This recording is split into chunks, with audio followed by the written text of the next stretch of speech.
The most powerful voice you will ever use is the one that sounds most like you. Good morning, good afternoon, good evening.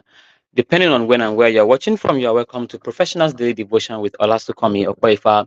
And we believe that you can be inspired to be more here where you stand out.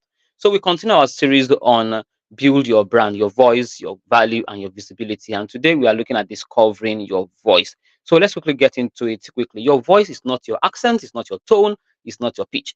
It is your authentic expression of who you are, what you believe, and what you bring to the table. In the world where everyone is amplifying, mimicking, reposting, those who stand out are those who stand firm with their voice. Today, we dig into what it means to have your own voice. Okay, we dig deeper into that, and let's see what research says about your voice and your authenticity. Harvard Business School says that leaders who communicate with authenticity are 30% more likely to be trusted and followed. They know this is your original self. It is you they can trust. If I mimic any great leader out there now, probably you will lose the trust for me. You would rather trust that person because the person has done a good job. All right, so it is that. Journal of Applied Psychology says that professionals with a clear sense of voice and purpose report higher job satisfaction and career fulfillment. So they are not rushing into it because of any other. They know their voice can be heard or they can be their own voice, and then they have a purpose that they are pursuing. And LinkedIn branding report, I mean, this is a lesson for most of us. Professionals who share original insight from their authentic voice experience. I mean, for their authentic voice, experience 10 times more engagement and visibility. And this is true. When it's an original story, especially your own story from your experience, check it. You tend to get more engagement than if it's just a blunder stuff out there. So what's the bottom line? The market is saturated with voices, but what cuts through the noise is the one that is rooted in truth, in clarity, and in conviction. So let's look at the framework voice and see how we can establish something fantastic here on how to discover and own your unique voice. So you use the framework voice, VOIC, as you know, the way we do it here. So the first one is the values. Your voice must reflect what you deeply care about, what principles guide your thinking, your choice, and your work. So when you want to become a voice out there, you are not going to become master of all. Or jack of all. I don't know why I'm saying master of all. Maybe there's master of all anyway, but jack of all. Today you talk about politics, tomorrow we are talking about education. They are not interrelated. You are talking about marriage today. You are talking about women empowerment tomorrow. I mean, you want to have a particular direction. So when they are saying,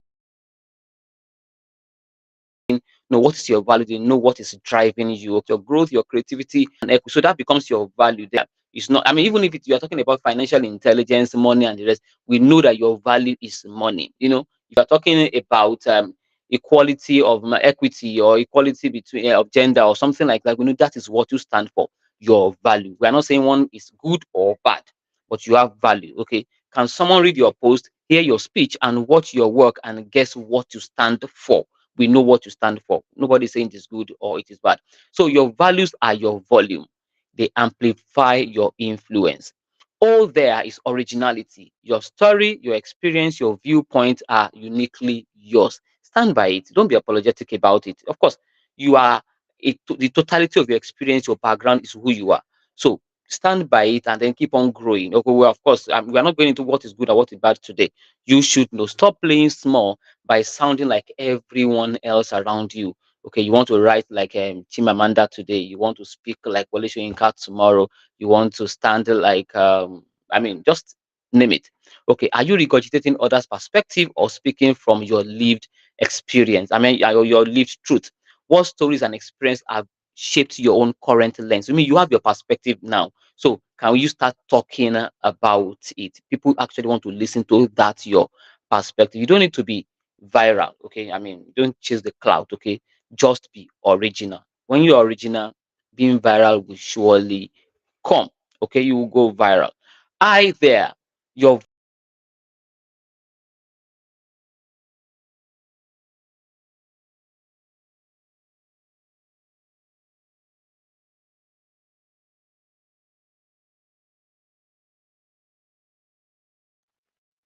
All right, sorry for that break there. I mean, network is always powerful sometimes. Okay, so what insight can you share that can help others think better, act wiser, and feel understood? Okay, just become a voice, a matter of time, being consistent. And that's the next thing I'm going to. But before then, what problem do you see clearly that others miss? Okay, and how can you experience unlock clarity for someone else? How can your experience rather unlock clarity for someone else? Okay, don't just speak, serve through your voice. Let your voice be something that people are learning from and they always want to come to read.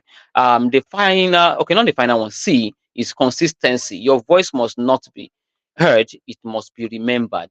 So when they see you now physically, they say, oh, professional morning, a daily devotion. When they see you, they remember curriculum. I mean, I'm talking about myself now. When they see you, they remember edutainment. I mean, that has been a long time. When they see you, they remember this, they remember that. Okay, because you are consistent. Okay, it's not just that they can hear you, they know that they can remember you for something. Do you show up with the same voice, the same values, and impact across platforms? Are you known for certain themes and values? And do you switch tones too often? Don't you do that? Okay, repetition builds reputation. Okay, what you do repeatedly comes out of you and people will also recognize you with it. The E here is empathy. Empathy, your voice must connect before it can convince. Okay, why not reach out to that your audience, connect to their roots? I had an argument, just not really an argument, a discussion, but a perspective, another perspective, that I said, no, that topic you asked me to talk about is not something that can easily resonate with my audience, because I have this category. So it's better we have a balance of it and say, no, no, can we look at it? So because I really want to connect to the people I'm talking to, and I don't want to lose anybody at the end of it. So it became something that we have to really clearly look at. Okay, when your voice is rooted in understanding, it resonates beyond the words. Okay, you get to understand people around you, then you now connect at that level. Do you speak to impress or to connect? Are you listening as much as you are speaking? You read other people's posts also, then you now know from which perspective you are bringing your own thought. It can be very interesting that you even read some principles in some other sectors, and you are bringing the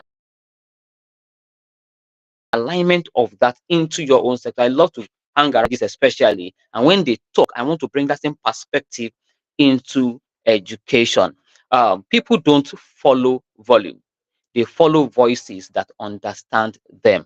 It is not how much you say, it is what the understanding that is there. So you want to reflect this morning, and take this 10 minutes to also quickly reflect in one sentence. Why not summarize what your voice stands for? And probably in 3 words, you also want to ask yourself, what does your professional presence embodies? Okay, what does your professional presence embody? And we want to show up more consistently. Even when you're talking about education is very wide. Which aspect of it are you picking? Okay, are you, I mean, just, you can still do education is wild though, but you can still know that, okay, we know you for education. But sincerely, when you wake me up tomorrow morning to talk about curriculum in Nigeria, talk about leadership, talk about inspiring teachers to do more, I can always be found there. So where are you found? Let's take our words of affirmation this morning. Say this after me and mean it. I mean, I love the last sentence. Don't miss it. I own my voice. I share my truth with clarity, with empathy, and with power. I will not whisper in spaces I was born to transform. I feel like taking that again. I own my voice. I share my truth with clarity, empathy, and power. I will not whisper in spaces I was born to transform.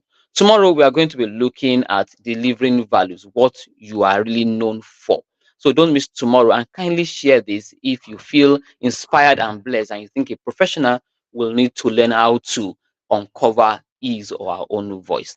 Till we see again tomorrow, you don't just find your voice by shouting, you find it by listening to your truth, honoring your own story, and using both to serve the world. Thank you very much. See you tomorrow.